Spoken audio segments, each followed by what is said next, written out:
Do not buy this screwdriver. Graze the top of your scalp. That was easy. Do you want some fries to share? Was he just on his phone? Give him benefit to that. 50 quid, Amazon. There are loads of wasp nests. This is the real cameraman speaking. Right, good morning guys. Welcome back to another episode of Artisan Electrics. What we're going to do today is just get straight on with it. We've got to finish off the board change from yesterday, or part one. We've got a couple of faults to find, so we're just going to get straight onto it. There's a fault on the lighting circuit outside. The customer's reported them not working basically. Can't find the light switch for it. I suspect it's probably a dodgy PIR or even something stupid like the lamps are gone. So what we'll do, we'll get cracking straight into that, start at the easiest place and see how quickly we can find it.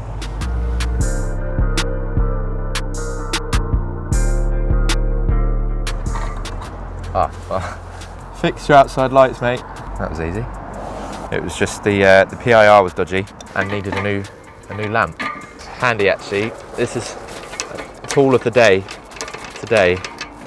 I reckon there's going to be a couple, but that tamper-proof screwdriver that Klein have made, because this fitting's got all tamper-proof screws on it, the little Allen key heads with the bolt in the middle, but this has got all the different types of tamper-proof screws inside of it, and it makes it so much easier, because otherwise I'll be pretty stuffed right now trying to find the specific security screw for this light. If you're a criminal, do not buy this screwdriver, okay? Well done, Klein. If I invented this brilliant tool, you've just made every single electrical installation with security screws all of a sudden very insecure. This light fitting has now become about as secure as a guy that wears a t-shirt at the swimming pool. All our commenters are going to be like, oh, I think you'll find that it's not an insecurity, it's just man boobs are a way of life. I thought you would know that. Your company has more breasts than the standard KFC. I'm wondering if there's an override switch somewhere. It would make sense if there was. There's your input, output to the light fittings. Let's try something.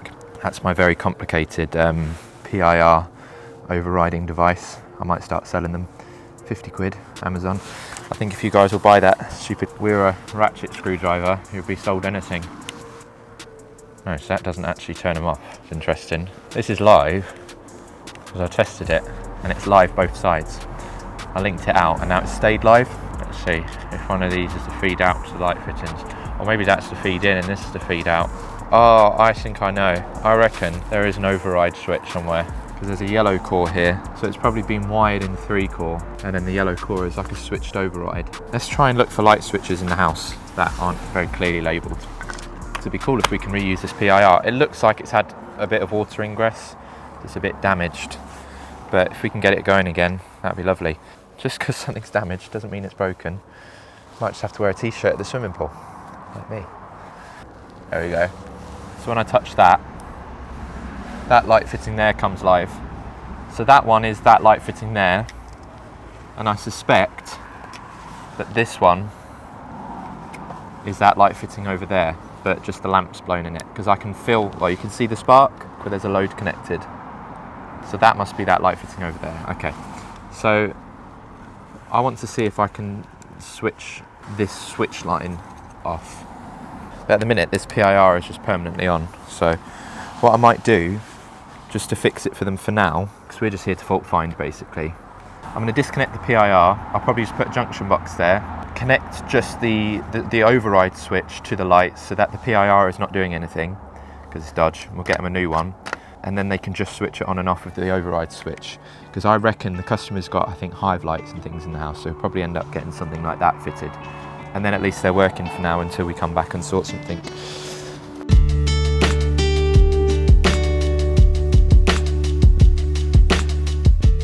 Right, so which one is the one that we don't know what it does in it? That one. That one? Yeah. Oh, see, well that would make sense, because it's got the yellow phase as an override, and that's what we've got up in the thing, isn't it? So let's disconnect that and see if that then kills the power outside. How interesting. There's potential until I touch it. Can you just switch off the 6-amp breakers until this goes off? Yep, that one. Last one. Turn everything off other than that on, other than that one. Alright, so everything's on other than that. So let's go see if that's dead now by the light fitting. Alright, so this is dead now. So at least we know what circuit that is on. I find this so satisfying picking the ivy off. Right, you're not being paid to pick ivy off the wall, but I will do it while I'm not looking. What I'll do is I think I'll get my Wonder Lead. I think Reuben's going to get my Wonder Lead and the test meter, and we'll quickly test to see if that yellow phase is the override back at that switch. 99% sure it is, and if that's the case, then that is problem solved. I also need to get a couple of new lamps for the light fitting over there. Oh, forget this, I'm quitting electrics and I'm going into ivy picking. Do you not think that's amazing how a natural product, i.e. ivy, can form this like cement and glue itself to the wall? It's just amazing. It's actually taking little bits of brick off with it. So I'm not actually going to get a resistance measurement because it's not what I'm out for. I'm just out for investigating whether or not that is or is not the cable. And I'm out for a good time, of course. Right, so that's the one, he knows it. He knows the test I'm about to do. That one into there.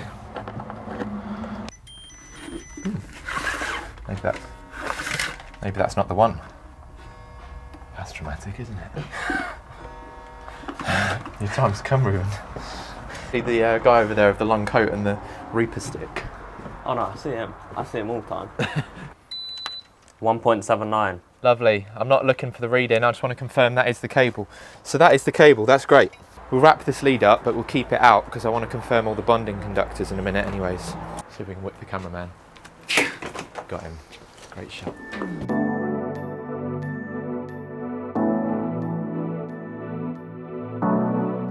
Now we know the fault on the lights, we can suggest how to fix them. Right, so jobs to do today, okay? Check Tradeify quickly. What have we got? So, tasks. I can't show them any of this, but this is basically what we get each day. So I've got the consumer unit upgrade, done that. Electric vehicle charging point, pretty much done that. Outside lights, I think if you tip on that, it will tell you all the different details to do with that task. So investigate and repair if possible outside lights, up to 4 hours label needed, materials will be charged extra if needed. So we've got to shorten some light fittings, don't know what they are, but we'll go have a look at those now. Oh, they're the ones I smacked my head off in there when I was doing the ICR. That makes sense, good idea, shortening them, Mr. Customer. Then we've got some other faults which I found yesterday. So we only tested up to the point of the secondary consumer unit, I never tested beyond it, but I think there's a fault beyond that because the circuit to it is tripping. We'll just go and sort that instead. Let's get all the jobs on our list ticked off and finished. Then we'll start fault finding on that. And the electric vehicle charging point, you can test that yourself. Cool. Oh, and the holster. Yeah, fit that. Do you want to do that? And then come in and I'll talk you through testing it. Cool, sorted. I mentioned it in the last video, but I genuinely find it pretty useful. Now I'm used to it. Tradeify is pretty cool. And it just enables me to do everything in here, and it means I don't have to really contact Jordan. He can set me away on jobs and I won't have to see him for weeks at a time. So thanks Tradeify in New Zealand, wherever you're at. Again, please let us come visit you and do some, like, I don't know, barbecuing and bungee jumping or something. But if you want to try it out, 3 months for free in the description below. Follow the link.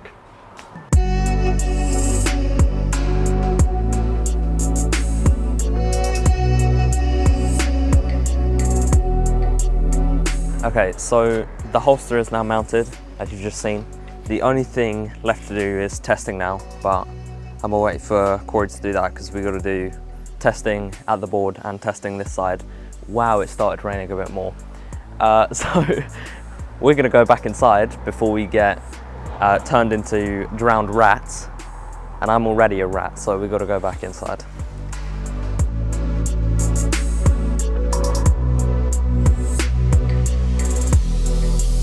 We're going to fix that light fitting there because in the EICR I did smack my head off it a couple of times, and now that is a problem for me with most places, but this one especially. It's like perfect height to not quite see it and just graze the top of your scalp. So these are both being shortened, and two in the other room as well. Break it open, unhook it, chuck it at Reuben, and this one here, same story. Right, and then we'll take that furthest link there, open it out. Okay, that's closed up. And we'll try and get rid of that slack.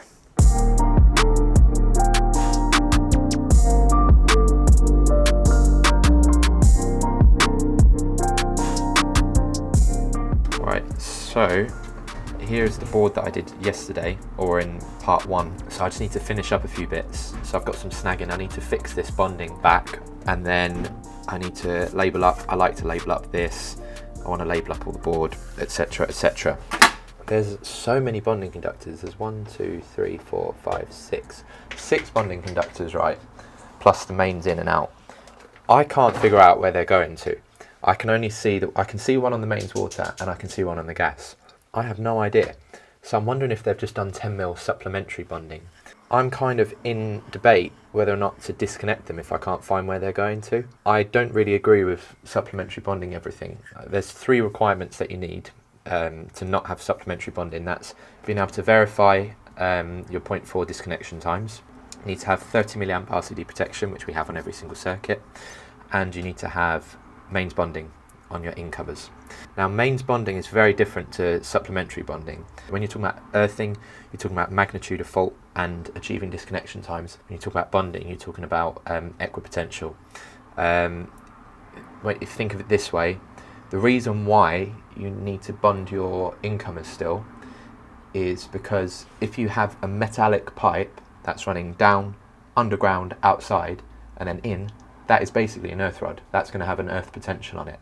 And that earth potential might be different to your distributor's earth. So then you've got a potential difference there. So say you had extraneous pipe work or whatever on the gas system, and then you had exposed metallic surface, say on this consumer unit lid. If you're touching that and then you're touching that, there could potentially be some difference there in the earth values. So that is why we bond it, to make sure it is all at the same equipotential. However, if it's a plastic incomer, obviously you don't need to do that because it's not going to have the same effect. Having 7, potentially I think 7 supplementary bonding conductors, I think you're actually increasing the chance of a risk, because something that is completely extraneous you're then making exposed because it's connected to the electrical system through the MET. So I'm going to get my long lead and see if I can suss out where they're all going, and if not, I'm very tempted just to disconnect them, to be honest. What would you do in this situation?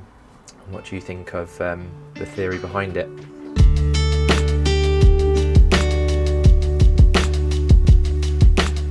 This unlocks some deep childhood memories of sticker books, and I guess they're probably not that long ago for you, Reuben, are they? You probably still have your Spider-Man sticker book, and also at school, reward charts. Why did that ever stop? I wish that never stopped. I personally would vouch for having a little sticker book at work, like a little reward chart, like after so many gold stars. I don't know, you get taken for an ice cream or something, that'd be quite nice. A little ice cream sundae. But I don't know, my management style I guess might be slightly different. I personally think if I did that, we'd get top performance out of Lee and everyone. All Lee wants, you can tell, is just be taken for a nice ice cream sundae, banana split. So, whenever I'm slip this into my drink, I had it the other day where I have a customer just make me a black coffee and I stick a little bit of my flavour in there, and they were really horrified. They just looked at me so shocked, like, what? It does look, in hindsight, a lot like a bottle of alcohol. Like, it looks a lot like brandy, like I'm having an Irish coffee to get me through the day. But actually no, it is just sugar-free hazelnut flavouring. Flipping it, code red. No, it's okay, we got him. Oh, thank goodness for that. This is how it must feel to be in upper management. For your only job to sip coffee, and the only time you have to get your hands dirty is when you dip in your broken hobnobs out of your tea. I just love dipping things. Dip my breakfast, dip everything. You know George Spark on Instagram? Fantastic Sparking. He's a really good page to follow. He does label everything. I say dip everything. Is he on his phone? Was he just on his phone? Never. Cue the Jordan Macaulay Culkin. Oh my gosh.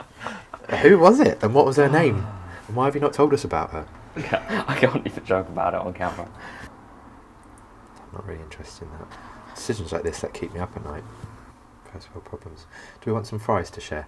So this is the Brother label printer that I use, which I absolutely love. It has all the different types of labels for different applications for electrical. There's a couple of apps for it, but this is the one I generally tend to use. So if I want a danger sign which I want to stick some on the consumer unit and on the trunking. I've got danger 230 volts, perfect. All I do, I can edit it as I want, I can change things around, change the font, push print, and that will then print out my signs. Lovely. And now I can stick that onto the trunking just here. I just think it looks nice when you have trunking, just a little warning sticker on it. That is just on the App Store for free. But your phone basically connects to the Wi-Fi signal on the printer. And sometimes it's easier, rather than sitting there printing it, you can queue up all your labels from home, get them all set and sorted, and then when you get to site, print them all off, and it will just chain print them all out. Yeah, fantastic tool. So this circuit here is causing the RCD to trip. So I'm not sure exactly why, because there's a double pole RCD here, which is switched off. So that leads me to believe it could be on the cable that is coming over to here. Oh, that would be why. It's a neutral and earth fault. I can tell you that straight away. Oh, no. It's not. I thought the neutral was going straight up to the bar, but it is going through the RCD. So that's interesting, because it's a double pole RCD, I believe. So it should, because it's a double pole RCD, this being switched off should be completely isolating any external faults. That leads me to believe the fault might not be external, it might be in here, or this RCD's faulty even. So the fault is actually on the supply cable coming over to here, which is strange because it's a armoured cable. I guess anything's possible if it's chased into the wall. Do you want to see if you can switch that back on? Still tripping. Still tripping, right, Yeah. okay, well, it's a fault then on this cable supply. Interesting. They're all disconnected now, so what we'll do is we'll go do a proper insulation resistance from the other end. 0.018. Right, so that cable's got a fault in it. That's really, really annoying. What? Oh, the man showed up again. So weird. Oh dear, today's my time. Honestly, I think I'm actually going to die or something. So there is a fault, basically, on the cable supplying the secondary consumer unit. I'm going to take a continuity read and see how bad the fault is. Right, 19 ohms, right. We'll go the other side and see how many ohms we get, and see if the fault is closer to this side or to that side. 18 ohms, oh, so it's pretty much halfway. So I have no idea where that cable is routed, but if I was to take a wild guess, I'd say up the cavity of the wall, through the loft cavity, out, through the loft, back into the cavity wall, and in. So I think it's a concrete floor. Feels pretty solid, the floor. Otherwise I would say maybe they've gone under the floor and popped up. Let's just check it's not cleated to the wall of the garage and it's not been damaged somewhere halfway in there. If it was, say, 20 ohms there, 1 ohm there, then you can work out roughly the length of the run, get your ohms per meter of the cable. Think David Savory. What would David Savory do? And then you can actually measure the distance. You can work out roughly the amount of meters into the run the fault would be, or at least proportionally which end it's going to be closer to, rather than ripping up the whole installation trying to find it. But at the minute, I'm getting about 18 ohms from there, 19 ohms from there, so it's pretty much halfway. But you've also got to think, where's the most likely place it would be damaged? If it was installed somewhere silly, where would it likely get damaged? And I'm thinking that room there looks pretty new. The cable looks older than a lot of the work in that room, and like the new boiler and things, so it could be in that section. It could be a faulty cable, it could be rodents. I've seen rodents chew through SWA before. It could be a really poor termination. If it's under the floor, it could be that it was run inside the cement, and if that's the case, maybe the cement has slowly eaten into the plasticizer of the cable and has damaged it. But let's just keep it simple. Keep it simple, stupid. Climb up into that loft and see if we can see that cable anywhere in there.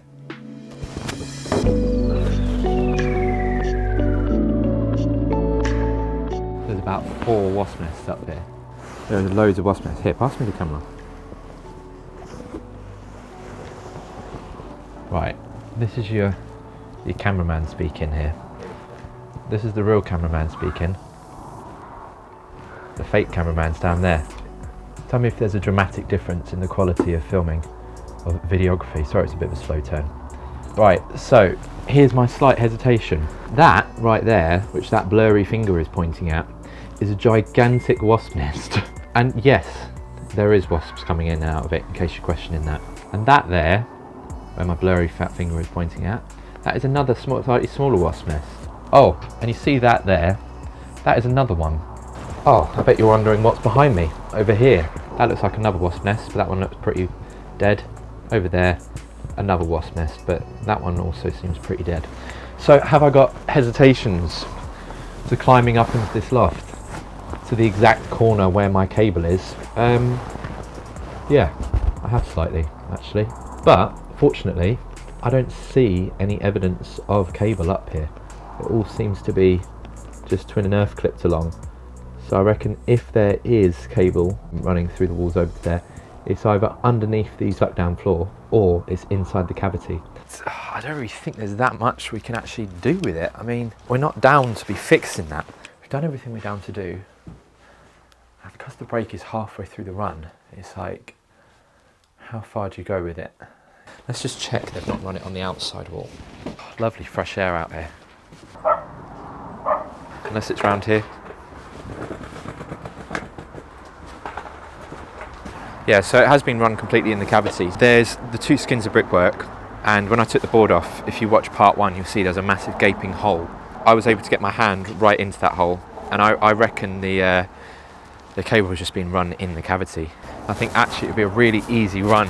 I could literally drill straight out next to that, come down, out, through the garage, above, into the loft, and once I'm in the loft for the garage, go past Wasp Nest City, down even maybe into the cavity and refeed that consumer unit. Half a day to a day's work for all of that at most. I really don't want to waste this customer's time. That fault we found within like 10 minutes. This fault, I just think it's not going to be worth chasing down rabbit holes. I think it's going to be worth just recommending a replacement and taking it from there. Yeah, that's what we're going to do. Oh, there's some more wasps.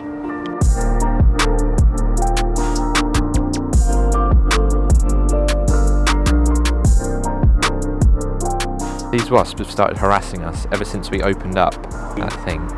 Okay, ever since I opened up that thing. Wait for it to land on you. What, you're going to smack me? No, I'm not going to smack you. Just wait for it to land on you, it's safer. Are you going to kick me? No. Where is it now? I don't know, I think it's behind me. Where is it? That time I got stung by one, to be fair. I'm owed some retribution.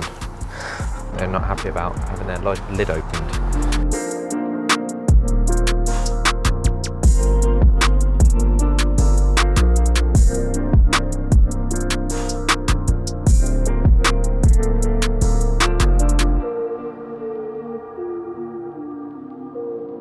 Looks a million times better, yeah. Take a before and after picture of that actually. I'll probably claim it as my own. Still not cleaned up, it's getting main. He's been learning from the best, hasn't he? I reckon once that's cleaned up, that'll look great. Okay, the way that cable's being run. Tell you what, these phone guys, I think, are on the sauce at work, because that is seriously, or maybe the bubble was broken, their spirit level. I'll give them the benefit of the doubt. I'll give them the benefit of the doubt.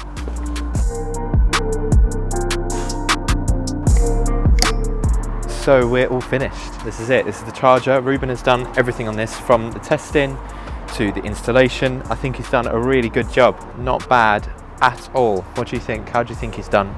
Let us know. But sockets on, lovely, set up to the customer's phone and connected to his internet.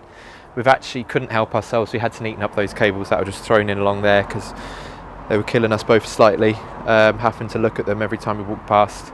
Found the fault on the lighting. We've got the lighting sorted. At the minute, the lighting is just on the light switch. That fault on the garage, annoyingly, I think I'm just going to recommend replacing the cable, and the customer's happy with that because he wants to add a koi pond, which will be a very cool episode if you're doing that, because he's digging out a humongous koi pond and he wants us to do all the electrics for that. So if anything, it's probably quite good, because what we'll do is we'll put a better supply in and we'll run all the pumps and everything else off of the new consumer unit, which we can put there. We'll do like a little filter house and wire all of that up for him as well. So that's really exciting. But I hope you've enjoyed. Today's episode. And as always, if you've enjoyed, appreciate the thumbs up and subscribe. And I'll see you on the next one. Take care.